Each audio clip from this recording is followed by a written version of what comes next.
Bonjour à tous et bienvenue dans cette nouvelle vidéo consacrée aux égrégores. Avant qu'on commence, si vous ne l'avez pas vu, j'ai déjà fait une première vidéo consacrée aux égrégores. Je vous invite à la regarder avant celle-ci car on rentre dans les détails de comment un égrégore se forme. Ici, on en reparlera un petit peu, mais je rentrerai moins dans le détail. Aujourd'hui, je veux vraiment me focaliser sur 3 types d'égrégores qui sont importants selon moi à vous mettre en lumière et comment les identifier et comment venir s'en libérer. Voilà, autre chose importante, vous l'avez peut-être remarqué, mon bureau à l'arrière-plan est en train de changer. En effet, je suis en plein déménagement et pour les prochaines vidéos, il y aura sûrement des changements d'arrière-plan au vu que je suis en train de déménager. Donc voilà, je voulais juste vous prévenir au cas où ça en perturbe certains d'entre vous. Donc voilà, commençons par parler du premier type d'égrégore. Je veux vous parler d'un égrégore transgénérationnel qui s'appelle l'inconscient collectif familial.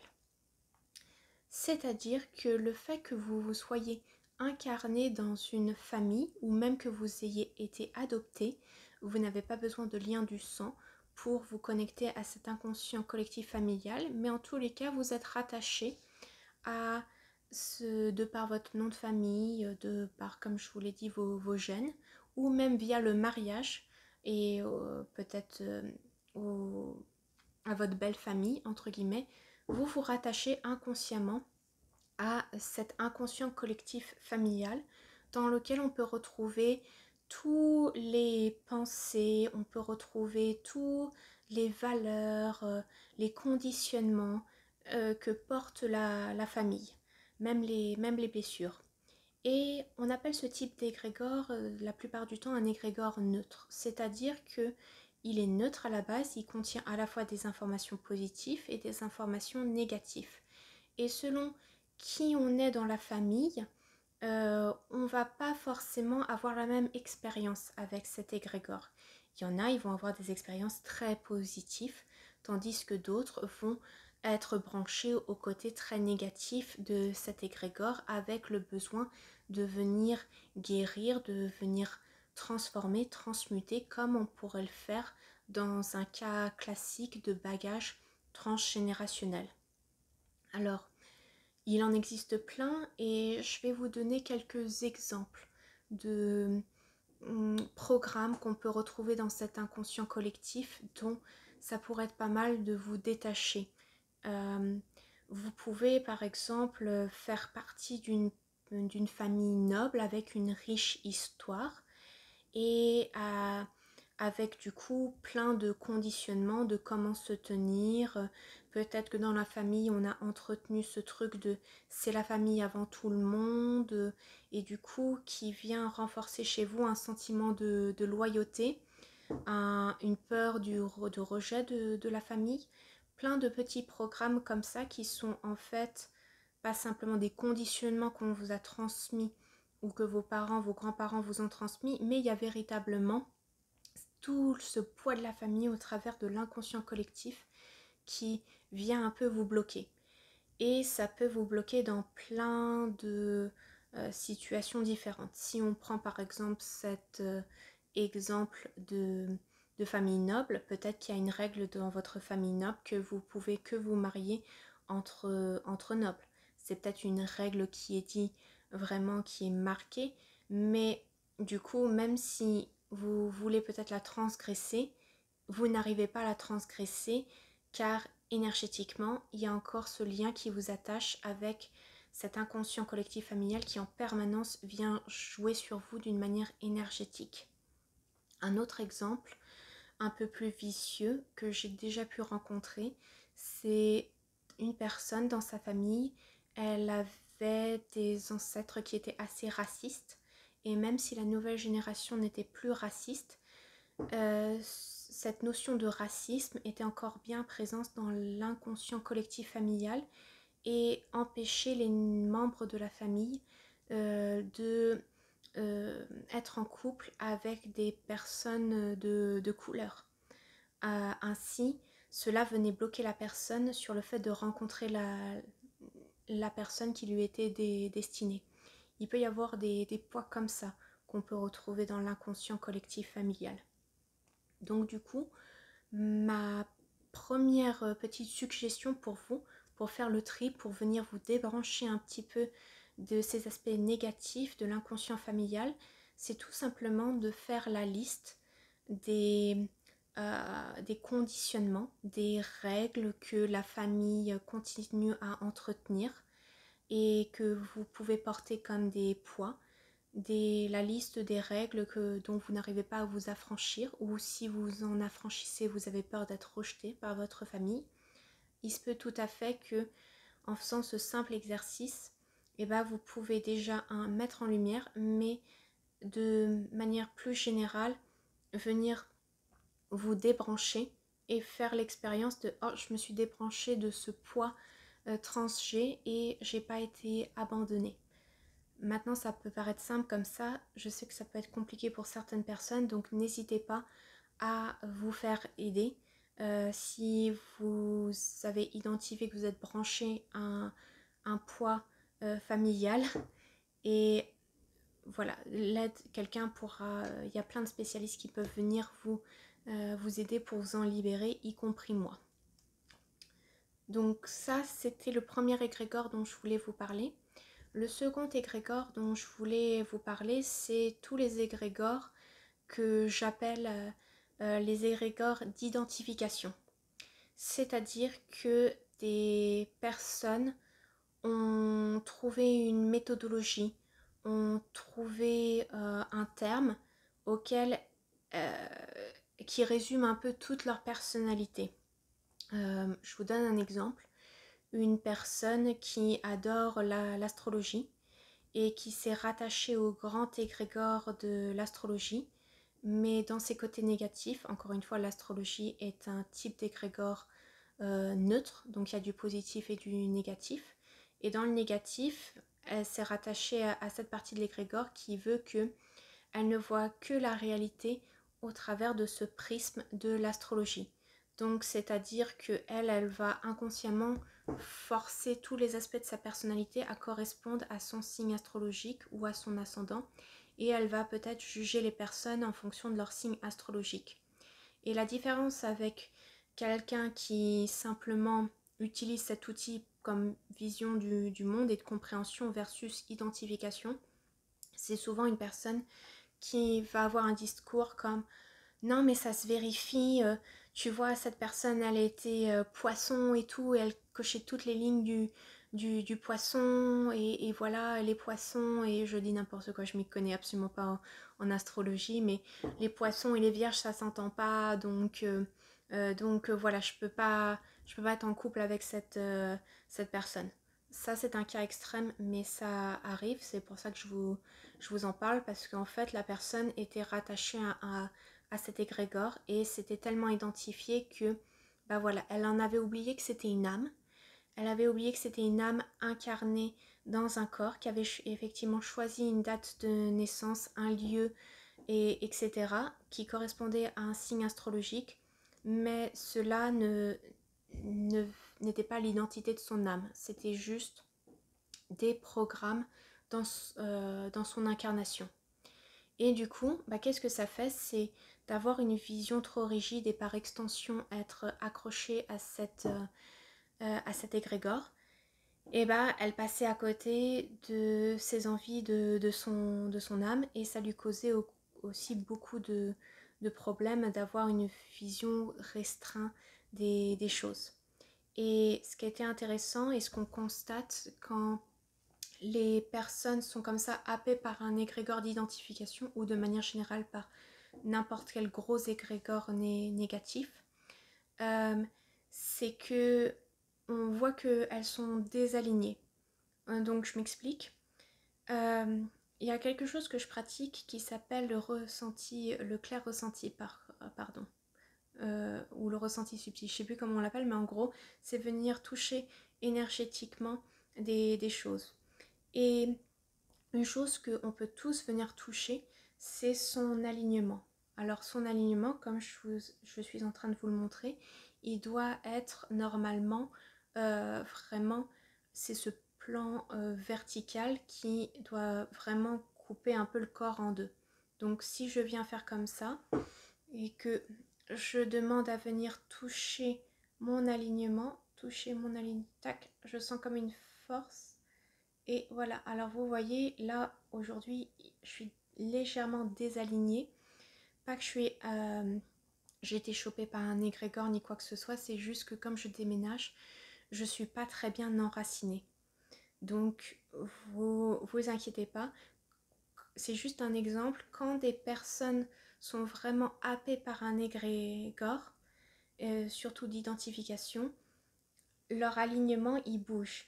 Il n'est pas là, il est là. Il est là, il est là.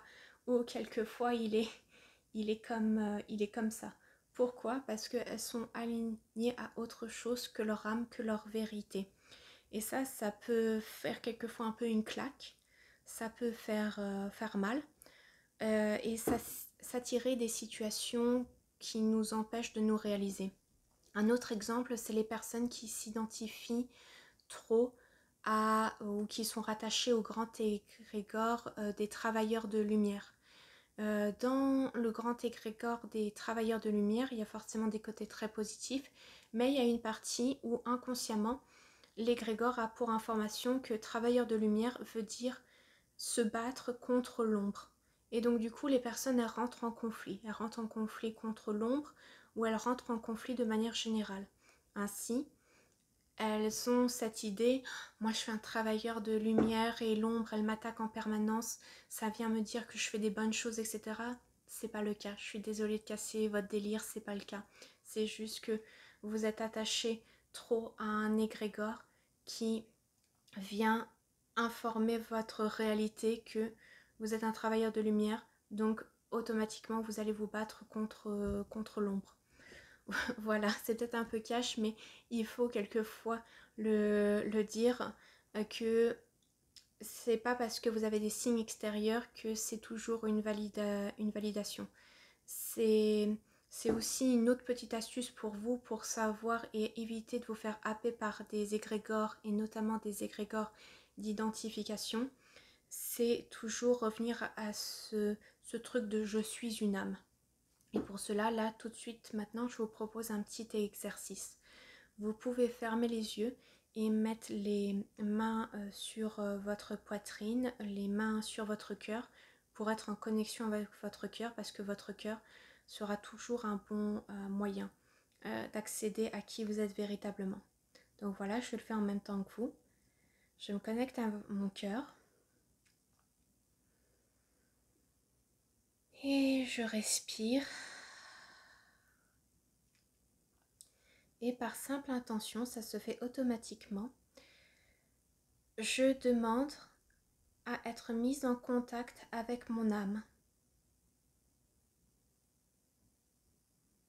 Et là ainsi, l'âme de toutes les personnes va se placer devant elle. Toutes les personnes qui regardent la vidéo. Certains vont peut-être la voir sous la forme d'une image ou une lumière, peu importe. On n'essaie pas de décortiquer l'image. C'est juste une représentation, un support pour le mental. Le temps d'être bien en connexion avec son âme. Et à partir de ce moment-là, on va simplement inviter son âme à rayonner. Et l'âme va rayonner et va vous informer de qui vous êtes véritablement. Et on va vous demander à retrouver votre alignement au travers de votre âme.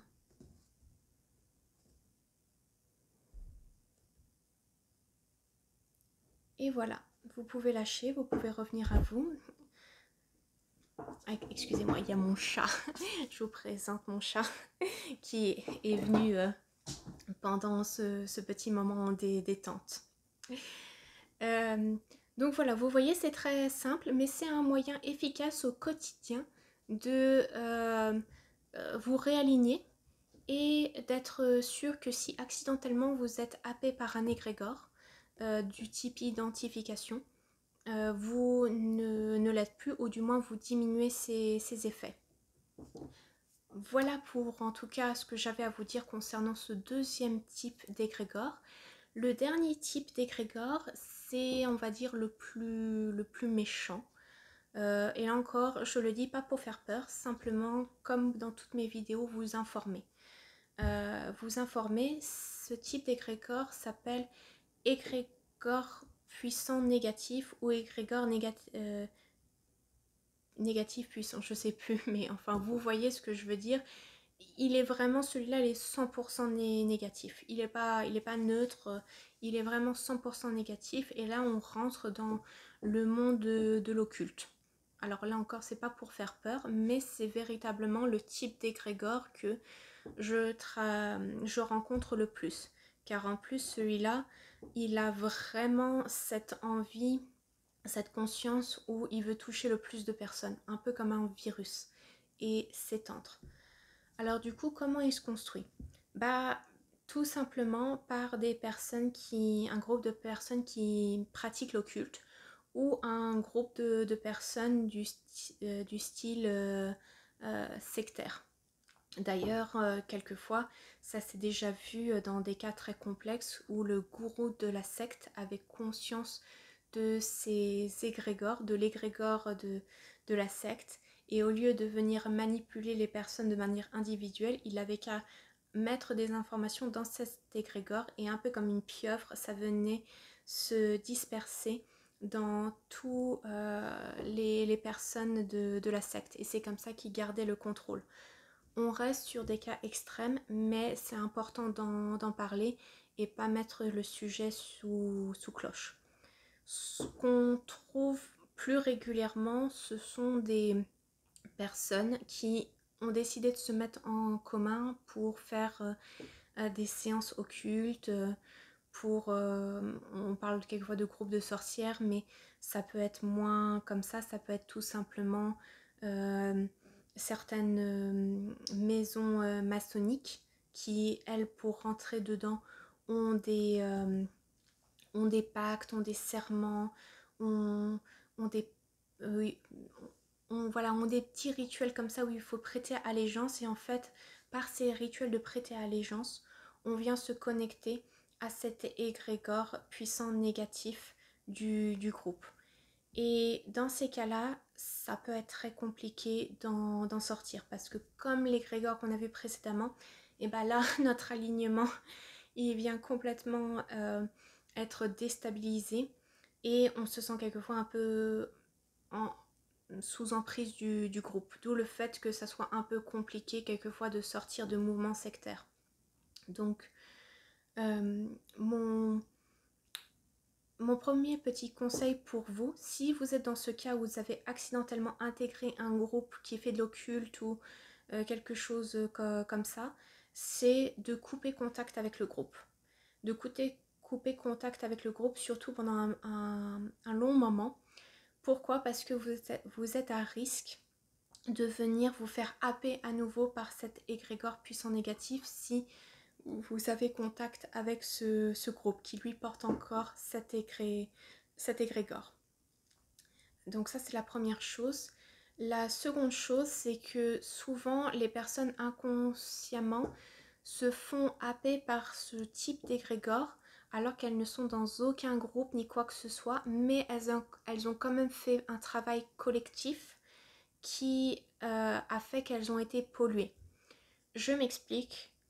La plupart du temps, je vois des personnes qui se sont fait happer par ce type d'égrégore lors d'un salon bien-être, lors d'une formation qui n'avait rien à voir. Ça peut être une formation en naturopathie, ça peut être une formation en lithothérapie, il n'y avait pas de trucs occultes du coup, mais dans le groupe, il y avait une personne qui, elle, pratiquait de l'occulte et qui du coup, au vu qu'elle a fait partie de cette énergie du moment, de cette formation, inconsciemment, son énergie est venue polluer tout le groupe. Et tout le monde sort de la formation attaché à cet égrégore occulte.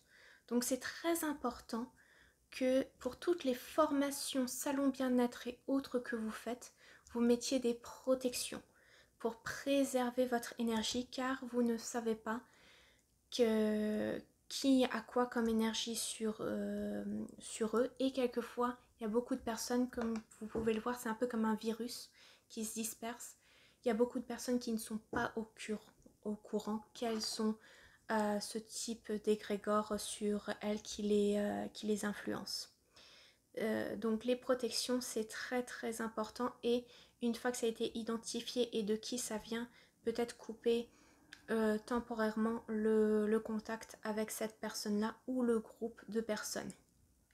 Maintenant, comme c'est un genre un peu différent, quelquefois ça ne suffit pas. Quelquefois, vous avez besoin d'un coup de main extérieur pour venir s'assurer qu'il n'y a pas d'objet d'asservissement et d'autres choses assez occultes. Et pour cela, vous pouvez compter sur moi. C'est quelque chose que je fais assez régulièrement, et je vous remets en description de cette vidéo ma petite fiche gratuite où vous pouvez faire tester votre énergie de manière gratuite et vérifier si oui ou non vous êtes happé par un égrégore. Les personnes qui font des ateliers avec moi le savent. Je vérifie l'énergie de toutes les personnes pour m'assurer que personne ne rentre dans mon atelier avec ce type d'énergie et vienne polluer le groupe. Donc c'est un petit rappel que si vous faites vous-même des ateliers, essayez de tester l'énergie des personnes qui suivent votre formation pour éviter que vous ne soyez une source de propagation de ce type d'égrégore, même si cela reste très rare. Et voilà, j'espère qu'on finit pas trop sur une note trop négative, ce n'est pas mon but. Mon but de cette vidéo, qui est un peu longue, c'est de vous informer, et merci beaucoup d'avoir passé ce moment avec moi, de m'avoir écouté. Et comme d'habitude, si vous avez des questions, si vous avez besoin de ressources, n'hésitez pas à me contacter. Je vous souhaite une très belle journée à tous. Au revoir.